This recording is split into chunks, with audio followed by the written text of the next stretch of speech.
함께 나누실 성경 말씀 사도행전 14장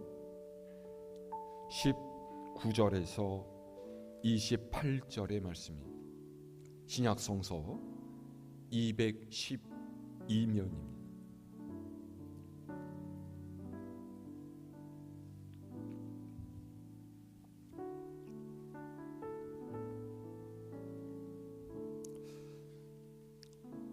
사도행전 14장 19절에서 끝절까지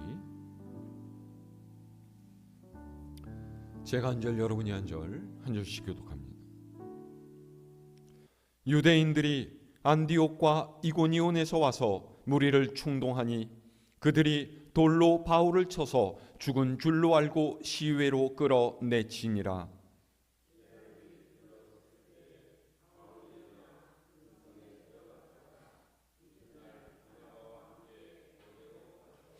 복음을 그 성에서 전하여 많은 사람을 제자로 삼고 루스드라와 이고니온과 안디옥으로 돌아가서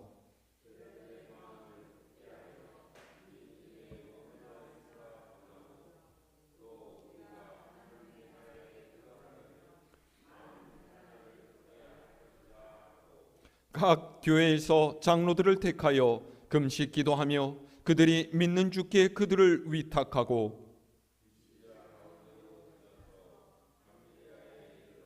말씀을 버가에서 전하고 아탈리아로 내려가서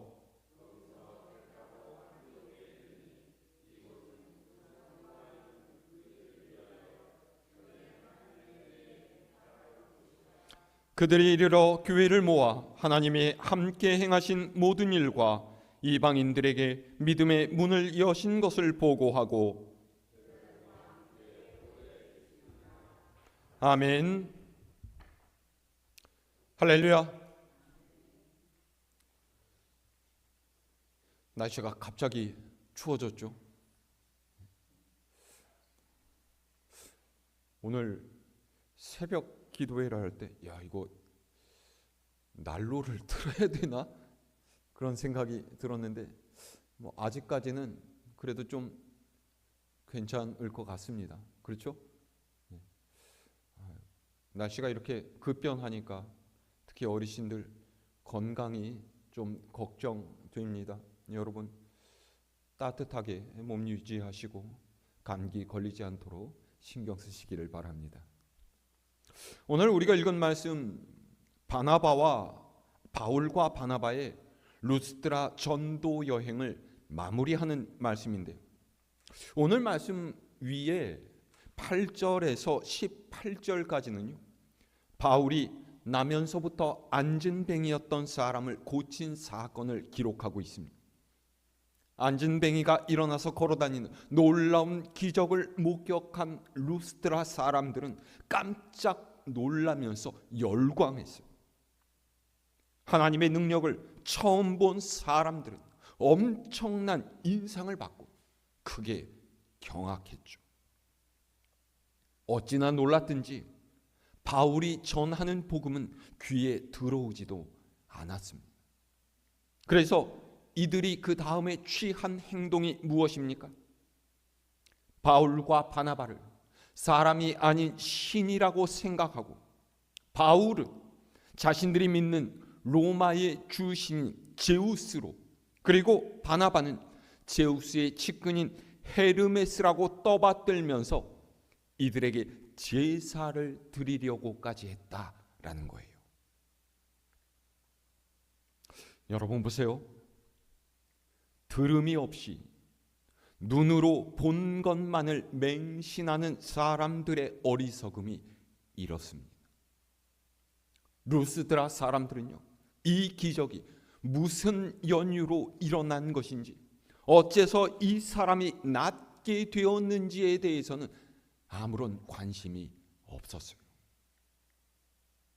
그저 그들이 본 것을 토대로 자기들이 맞다고 여기는 대로, 믿고 싶은 대로 생각하고 행동했다라는 것이죠. 루스드라 사람들의 이 같은 행동에 기겁한 바울과 바나바가 어떻게 했습니까? 옷을 찢고서 사람들 가운데로 뛰어들어서 자신들은 복음을 전하러 온 사람일 뿐이지 그들이 생각하는 것 같은 신적인 존재가 아니라고 하면서 이들을 만류했어요. 오늘 말씀은요, 이런 소동이 일어난 바로 다음의 상황. 자, 19절의 말씀 함께 읽어볼까요? 시작. 유대인들이 안디옥과 이고니온에서 와서 무리를 충동하니 그들이 돌로 바울을 쳐서 죽은 줄로 알고 시외로 끌어내치니라. 아멘. 갑작스럽게 장면이 급박한 위기의 순간으로 바뀌었습니다. 안디옥과 이고니온에서 온 유대인들이 모인 무리를 충동질해서 그들을 자기 편으로 만든 후에 바울을 돌로 치고 그가 죽은 줄 알고 시외로 끌어내서 버렸다라는 거예요. 이게 도대체 어떻게 된 일입니까? 자, 이 사건을 이해하기 위해서는요, 이전에 무슨 일이 있었는지를 좀 살펴볼 필요가 있습니다. 우리 한 장 앞으로 넘어가서요, 13장 43절에서 45절의 말씀 읽어볼까요?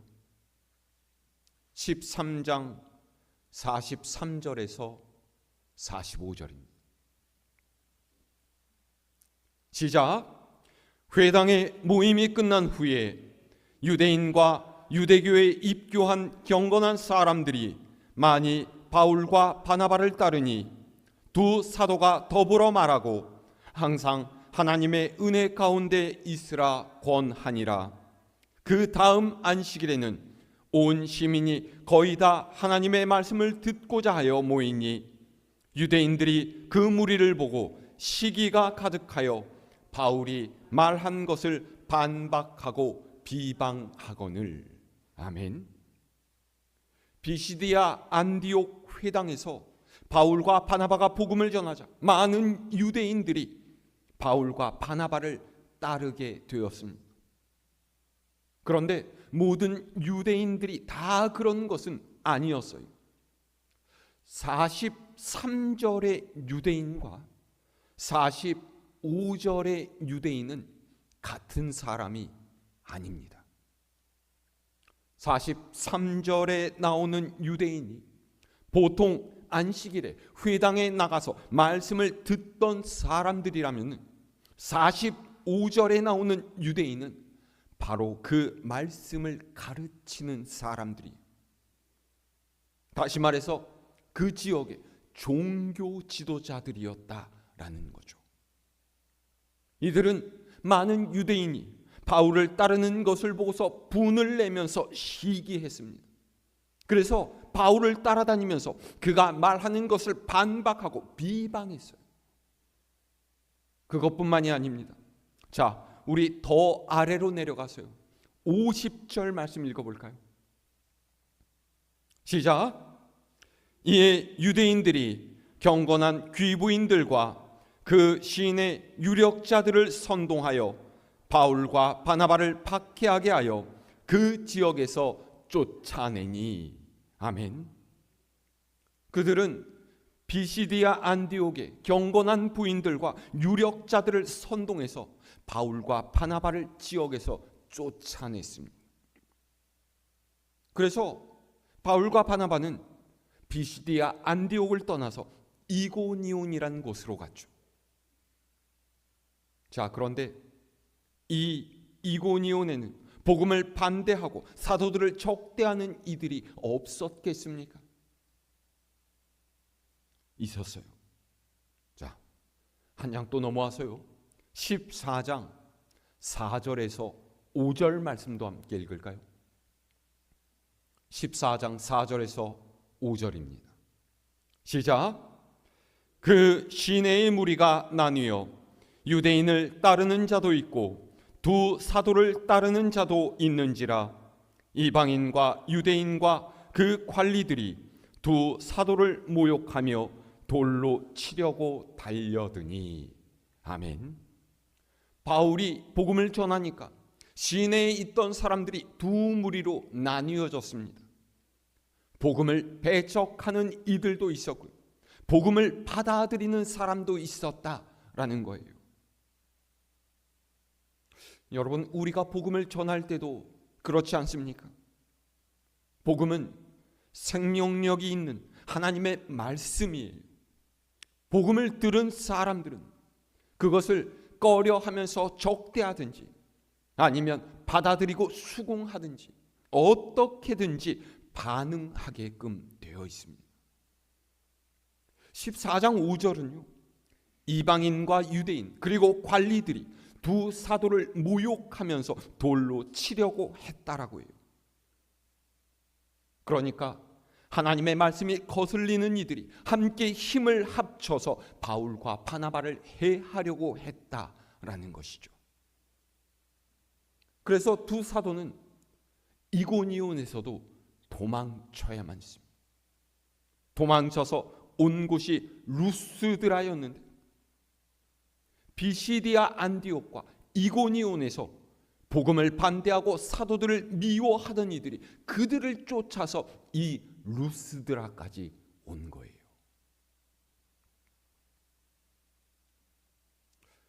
여러분은 잘 모르시겠지만 저도 몰랐거든요. 비시디아 안디옥에서 이고니온까지의 거리는 무려 160km입니다. 그러니까 우리나라로 따지면은 여기 군산에서부터 경기도 수원 정도까지의 거리예요. 자동차로 달려도 몇 시간을 가야 하는 먼 거리인데 당시처럼 교통수단이 좋지 않았던 시절에는 어떻게 했겠습니까? 자신의 일을 전부 다 제껴두고서 하루 혹은 이틀 또는 사흘을 꼬박 걸어서 이들이 이고니온에서 합류를 했고, 그리고 그 사람들이 다시 루스드라에 온 거예요. 이게 얼마나 대단한 집념입니까? 더 놀라운 것은요, 루스드라 사람들의 태도예요. 조금 전까지만 해도 바울은 제우스고 바나바는 헤르메스라고 하면서 그들에게 제사를 지내겠다라고 한 이 사람들이 비시디아 안디옥과 이고니온에서 온 사람들의 몇 마디 말을 듣고서는 완전히 태도를 바꾸어서 손에 돌을 집어들었던 것이죠. 저는 이것이 내 마음대로 하는 신앙생활의 위험성이라고 생각을 합니다. 여러분, 루스드라 사람들에 대해서 한번 생각해 보세요. 이 사람들은요, 바울이 전하는 복음을 듣고서 예수님이 그리스도이신 것을 알고 믿게 된 것이 아니에요. 안진뱅이가 일어나서 걷는 현상만을 보고서 바울과 바나바가 제우스와 헤르메스라고 믿고 제사를 드리려 했다라는 것이 얼마나 어처구니 없는 일입니까? 우리는 여기서 예수님 주변에 모여들었던 수많은 군중을 떠올리게 됩니다. 그들도 예수님께서 행하시는 기적들을 보았어요. 소경의 눈을 뜨게 하시고 문둥병자를 낫게 하시고 떡 5개와 물고기 2마리로 5,000명을 먹이시는 놀라운 기적들을 친히 목격했었죠. 그래서 이들은 예수님께서 하신 일에 감탄하면서 바로 저런 사람이 하나님께서 보내신 우리의 메시아다, 우리의 왕이 되기 부족함 없느니라, 이렇게 생각한 거예요. 하지만 여러분, 생각해 보세요. 그들 중에서 정말로 예수님의 말씀을 듣고 하나님의 뜻을 인정하며 주님을 따르기로 한 사람들이 얼마나 되었겠습니까? 이들 또한 예수님께서 보여주신 기적만을 보고서 자신들이 믿고 싶은 대로 믿었다라는 거죠. 그랬기 때문에 대제사장들과 바리새인들이 사람들을 사서 예수님을 모함하니까 바로 태도를 바꿔서 예수가 아니라 바라바를 놓아달라고 외쳤던 거예요. 루스드의 사람들도 이들과 다르지 않았죠. 그들은 복음을 마음으로 받아들인 것이 아니에요. 그저 자신이 생각하는 대로, 믿고 싶은 대로 믿었어요. 이게 그들이 너무도 쉽게 태도를 바꾼 이유입니다.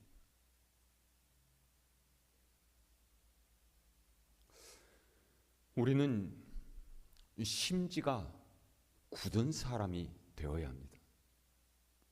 우리 믿음의 근거는요, 눈에 보이는 것이 아니라 하나님의 말씀이어야 돼요. 오늘날의 세상이 얼마나 많이 눈에 보이는 것들로 사람들을 현혹합니까? 자신들의 악함을 눈에 보이는 것들로 감추면서 진리를 왜곡하고 옳지 않은 길로 이끄는 사람들은 또 얼마나 많습니까? 그래서 우리에게 분별력이라는 것이 필요한 거예요. 이 분별력이 어디서 나와요? 하나님의 말씀에 굳게 서서 하나님께서 원하시는 바를 행하는 믿음의 삶으로부터 나오는 거예요. 너무 쉽게 기뻐하고 또 너무 쉽게 실망하고 너무 쉽게 타협하고 세상의 흐름에 몸을 맡겨서 흘러 떠내려가는 사람들이 너무나 많은 시대입니다. 이런 때 믿음에 굳게 서서 좌로나 우로나 요동하지 말고 믿음의 자리를 지켜갈 수 있는 여러분 되시기를 바랍니다. 자, 그 다음에요, 비시디아 안디옥과 이고니온에서 온 사람들을 한번 생각해 보세요. 이 사람들 아까도 말씀드렸지만 참 대단한 사람들 아닙니까? 그 먼 거리를 힘들게 이동해서요, 이 사람들이 루스드라까지 온 이유는 단 하나예요. 복음이 전파되는 것을 회방하고 바울을 해치기 위해서죠. 도대체 왜 이 사람들이 이렇게까지 한 것일까요? 이 사람들을 움직인 힘이 무엇입니까? 여러분도 그런 경험 해보신 적 있는지 모르겠는데요, 어느 날에 어떤 기분 나쁜 일을 겪게 됐어요. 그런데 그때는 바쁘고 정신이 없어서 그냥 지나갔습니다. 그런데 시간이 지나면 지날수록 그 기분 나쁜 일이 잊혀지지 않고 계속해서 떠오르는 거예요. 무엇인가가 내 마음에 상처를 입혔다라는 것이고, 그 상처가 점점 더 커져가고 있는 거죠. 그래서 그것을 곱씹고 또 곱씹습니다. 그러다 보면요, 마음에 증오심이라는 것이 생겨나요. 나중에는 이 증오가 자기가 스스로 어떻게 할 수 없을 정도까지 커지게 되죠. 그러면 결국 어떻게 됩니까? 스스로를 통제할 수 없는 상태로 치닫게 되는 거예요. 요즘에 우리 일상 가운데 일어나는 여러 사건과 사고들이 이렇게 생겨나는 것 아니겠습니까? 이웃 간의 층간 소음 문제로 또는 주차하는 문제로 사실 별것도 아닌 아주 작은 일로 다투다가 종래에는 생명을 해치는 끔찍한 일들로 바뀌게 됩니다. 여러분, 이것이 죄인 거예요. 타락한 인간의 본성이죠. 나쁜 감정을 빨리 털어내지 못하고 자기 상처만 들여다보고 있으면 주체할 수 없을 정도로 그 마음이 강팍해지게 됩니다. 그래서 우리 마음을 마귀에게 내어주지 말아야 돼요. 평소에 믿음의 훈련을 쌓아가야만 합니다. 그렇지 못하면 죄악된 본성에 이끌려가게 되고요, 결국에는 죄를 저지르고 말게 되죠. 아마 안디옥과 이고니온에서 온 사람들도 그랬는지 모르겠어요. 가만히 생각해 보니까 분이 치밀어 오르더라는 거예요. 그동안 별일 없이 아주 잘 지내고 있던 인생에 갑자기 바울과 바나바라는 낯선 두 사람이 들어와서 복음이라는 폭탄을 던졌어요. 그 폭탄을 맞고서 지금까지 내가 사람들 사이에서 누리는 존경, 명예, 주도권 이런 것들을 다 빼앗겨버린 것이죠. 그래서 마음에 질투와 시기가 일어났어요. 저들을 어떻게 하지 않으면 잠을 자지 못하겠구나라는 그런 생각이 들었다라는 거예요. 마음에서 죄가 이미 자라나는 거죠. 그렇게 되니까 이제는 돈이 문제가 아니고 시간이 문제가 아니에요. 저들을 죽이지 않으면 내가 죽게 생겼다, 이런 생각까지 들더라는 거예요. 여러분, 이쯤 되면 그 마음이 마귀에게 넘어갔다라고 할 수 있지 않겠습니까? 그래서 이 사람들 수고를 아끼지 않고 먼 루스드라까지 와서 사람들을 충동하고 바울을 돌로 치게끔 만든 거예요.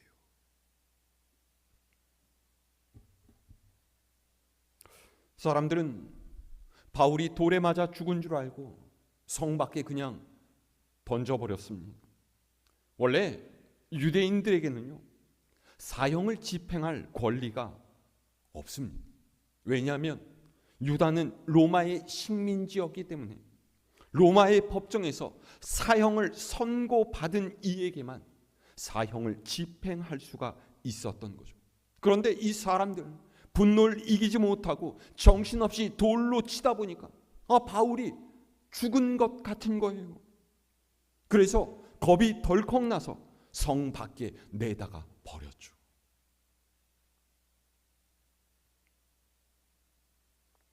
자, 이쯤 되면은 우리는 또 다른 질문을 할 수가 있습니다. 하나님을 위해서, 주님을 위해서 일했던 바울이 이런 고난을 당하도록 하나님께서는 왜 그냥 내버려 두시느냐라고 하는 거예요. 예수님께서 십자가의 고난을 받으실 때도 사람들이 그렇게 말하지 않았습니까? 네가 진실로 하나님의 아들이거든 어디 한번 십자가에서 내려와 봐라.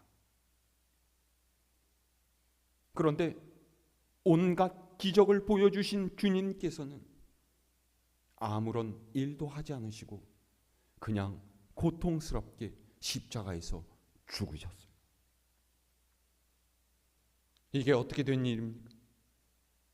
우리가 때때로 이런 상황 때문에 얼마나 혼란스러울 때가 많아요. 내가 주님을 위해서 이렇게 일하고 이렇게 수고하고 이렇게 애썼는데 주님, 저한테 어떻게 이러실 수가 있으세요? 내가 이런 고통과 시련을 겪게끔 왜 내버려 두십니까? 종종 우리가 이렇게 부르짖으면서 기도할 때 있지 않습니까? 그런데 여러분, 주님의 능력은요, 고난을 면하게 하는 것이 아니라 고난을 이겨내게끔 하는 거예요. 오늘 말씀을 보세요. 바울이 앉은 뱅이를 일어서게 하는 놀라운 기적을 보였지만요, 정작 자신이 고난을 당할 때에는 아무런 능력을 행하지 않습니다. 돌에 맞아서 거의 죽게 되는 상황까지 되었는데 하나님의 구원의 손길은 바울에게 임하지 않아요. 여러분 같으면 어떻게 하시겠습니까? 내가 그렇게 기도하면서 애썼는데, 내가 하나님을 위해서 이렇게 힘써서 일했는데 하나님 왜 아무것도 하지 않으시나? 야, 이제 하나님 못 믿겠다. 다른 신을 찾아봐야지. 그러겠습니까? 바울은 그렇게 하지 않았어요. 자, 20절에서 22절의 말씀 함께 읽어볼까요? 시작. 제자들이 둘러섰을 때에 바울이 일어나 그 성에 들어갔다가 이튿날 바나바와 함께 더베로 가서 복음을 그 성에서 전하여 많은 사람을 제자로 삼고 루스드라와 이고니온과 안디옥으로 돌아가서 제자들의 마음을 굳게 하여 이 믿음에 머물러 있으라 권하고, 또 우리가 하나님의 나라에 들어가려면 많은 환난을 겪어야 할 것이라 하고. 아멘. 초주검이 되도록 매를 맞고서 겨우 살아난 바울은 더베로 가서 또 복음을 전했고 많은 사람을 제자로 삼았습니다. 그리고요, 자신을 핍박하고 돌로 친 루스드라와 이고니온, 안디옥으로 다시 돌아갔다라는 거예요. 이야, 대단하지 않습니까? 보통 사람 같으면요, 그곳에서 겪은 일들을 생각하면서 그쪽으로는 고개도 돌리지 않을 것 같은데 바울은 굳이 그리로 다시 돌아갔다라는 거예요. 왜요? 그곳에 머물고 있는 제자들의 마음을 굳게 하기 위해서예요. 바울이 그들에게 뭐라고 했습니까? 너희는 믿음에 머물러 있어라. 우리가 하나님 나라에 들어가려면 많은 환난을 겪어야 한다 그랬어요. 여러분, 이것이 자신이 겪는 고난에 대한 바울의 신앙 고백. 22절의 환난이란 외적인 고난, 육신의 고통을 의미합니다. 여러분, 바울을 한번 생각해 보세요. 그동안 바울이 복음을 전하기 위해서 얼마나 많은 고생을 했겠습니까? 돌에 맞아서 죽을 뻔하고 숱하게 매를 맞고 감옥에 갇히고 거짓으로 모함을 당했어요. 제대로 먹지도 자지도 못하고 불편한 환경 속에서 온갖 협박과 죽음의 위기를 겪어야만 했죠. 그런 고생과 고난을 이겨내도록 한 힘이 무엇이었겠습니까? 예수 그리스도께서 나를 죄와 죽음에서 건져내신 구세주이시고 세상 끝날에 내게 생명의 면류관을 안겨주실 것이라는 확신 아니었겠습니까? 바울이 그래서 제자들에게 너희는 이 믿음에 머물러 있어라 라고 말한 거예요. 그 믿음은 지금 우리가 겪는 환난이 장차 우리를 하나님의 나라로 인도해 줄 것이다. 주를 위한 우리의 수고와 애씀이 헛된 것으로 끝나지 않을 것이다. 이런 거예요. 여러분, 바울의 이 믿음을 가지시기를 바랍니다. 세상 사람들은 눈에 보이는 것을 따라갈지라도 우리의 믿음은 바라는 것들의 실상이고 보이지 않는 것들의 증거예요. 우리가 하나님을 위해서 애쓰는 모든 것, 하나님께서는 기억하시고 하늘의 상급으로 갚으신다라는 것, 여러분 믿으시기를 바랍니다. 바울은 각 교회에 일꾼을 세우고요, 안디옥으로 돌아갔어요.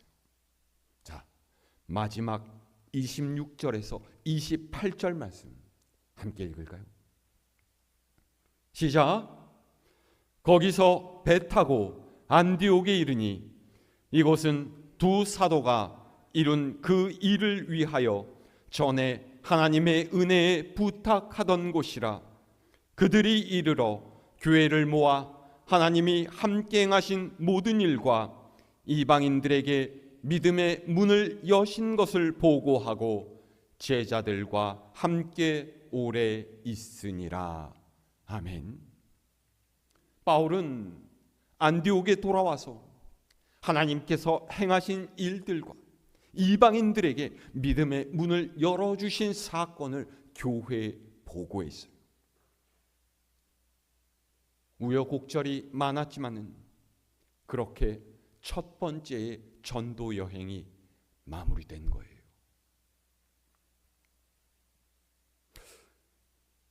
저는 오늘 말씀에서 바울이 이렇게까지 할 수 있었던 가장 큰 이유는 바로 26절에 있다라고 생각을 합니다. 세번역 성경은요, 26절을 이렇게 표현하고 있어요. 거기에서 배를 타고 안디옥으로 향하여 갔다. 이 안디옥은 그들이 선교 활동을 하려고 하나님의 은혜에 몸을 내맡기고 나선 곳이다. 이제 그들은 그 일을 다 이루었다. 뭐라고 했습니까? 그들은 복음을 전하기 위해서 하나님의 은혜에 몸을 내맡겼다라는 거예요.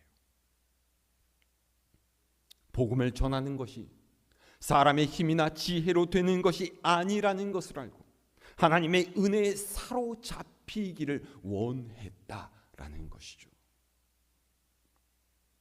여러분, 우리 인생도 그렇지 않습니까? 제가 지난 주일에도 설교를 했지만 사람이 행복해지기를 바란다고 해서 그것이 자기 뜻, 자기 마음대로 되는 것 아닙니다. 세상의 방식을 따라서 살다 보면은요, 쉽게 마음을 바꾸고 태도를 바꿔서 복음을 회방하는 사람들과 똑같은 길을 갈 수 있어요. 그러니 하나님의 은혜에 여러분을 맡기시기를 바랍니다. 눈에 보이는 것에 현혹되지 말고 말씀으로부터 하나님의 뜻에 합당한 것을 분별할 줄 아는 능력을 얻으시기를 바랍니다. 우리 삶에 찾아오는 여러 가지 환난을 결연하게 이겨내면서 하나님께서 기뻐하시는 충성스러운 일꾼으로 살아가는 여러분 모두가 될 수 있기를 우리 주님의 이름으로 축원합니다.